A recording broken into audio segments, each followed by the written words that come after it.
Hi, I'm Shama, and today I'm going to show you guys how to make corn tortillas the easy way without them having to be on wax paper and all this and falling apart and making a mess. Got a pretty good system down. We grew this corn here. Very good. Nice and colorful, so it's going to be brown when we're done. But that's just ground up. So this is just straight ground up corn. Add a little water and you have the ball is about a golf ball size. And today we'll be making corn chips. So you can make tortillas and stop there, or if you want to go further, you can put them in the Fry Daddy and make tortilla chips, which are excellent with a little bit of fine ground pink salt here that I'll sprinkle on each one. Got an assembly line going here. So what I have is a cast iron press here and a cast iron pan, and then over here I've got a Fry Daddy. So I've got a process here. I start with the ball on the cast iron, a little bit of pressure, just find out how much is the right amount, and then the other one gets thrown in here in this cast iron pan for a while. Essentially, to make chips, we want to dry them out. Tortillas, of course, you just skip this last step. So I've got a mixture of coconut oil and rendered pork fat. You can use whatever you want, but I recommend a rendered fat or coconut oil. And get it in there and preferably submerge it so that it's under the oil. And when it almost stops bubbling, then that means it's done. It's not bubbling much anymore. That means pretty much all the water's out. If you don't get most or all the water out, the chips won't be crispy, they'll be chewy. So, and then lastly, when I'm kind of waiting in between the process, I do take some of a little pinch of salt here, sprinkle that on. This fine ground stuff doesn't fall off. You got to try to regulate your temperatures here and not let these pans get too hot. That's getting a little dark, a little brown, but it's not too bad. I have to wait for this tortilla here. Sometimes I'll flip them. I don't really want them to bubble too much, but sometimes they have a big bubble in them. But essentially, I have to keep this in here submerged. Will make it cook faster till the bubbles almost stop, and then we'll be able to run through the process again.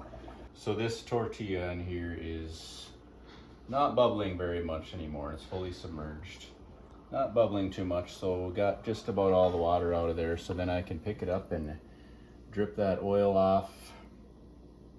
Good enough. Set it over here to cool, and I can get my next tortilla thrown into here.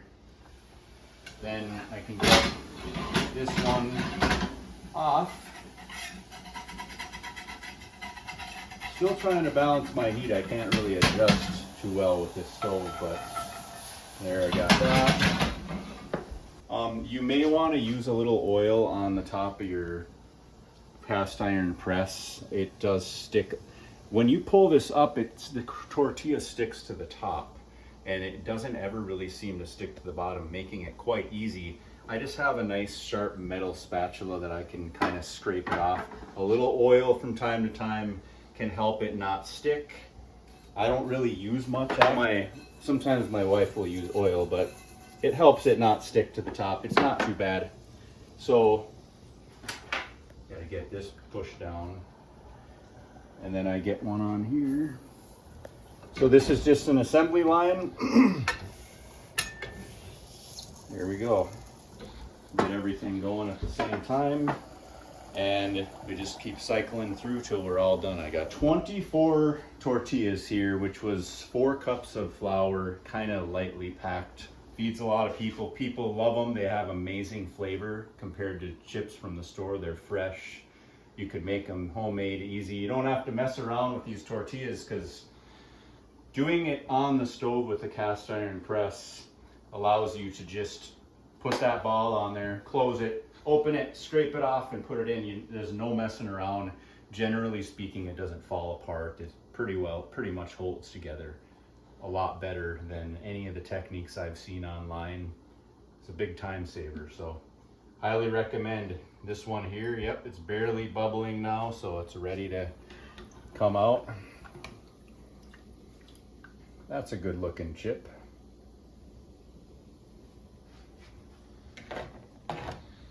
And so it's time to get, this Fry Daddy is the slowest part, so I kind of need to really make sure I'm getting these in here. How much that bubbles there. A lot of bubbling. This one's not sticking as much because I put a little oil on, but optional. Got that out. You don't want them to get too browned. That's a little bit browned. It's okay. This one is cooking a little fast because I can't turn it any lower, so I might just wait a minute to throw that next one on there. With these, if you want to leave them whole, you can. You could break them into pieces. They're a little thicker than a normal chip. They're really hearty and crunchy and just have so much more flavor than chips you get at the store. And no seed oils. Better for your health, and you can grow it in your own backyard. So there we have it. That's the easy way to make corn tortillas or corn chips. There's a good example of a decent one here. You can serve them just like that, or you can break them in pieces. A little salt on there, and people love them. So gotta try it out.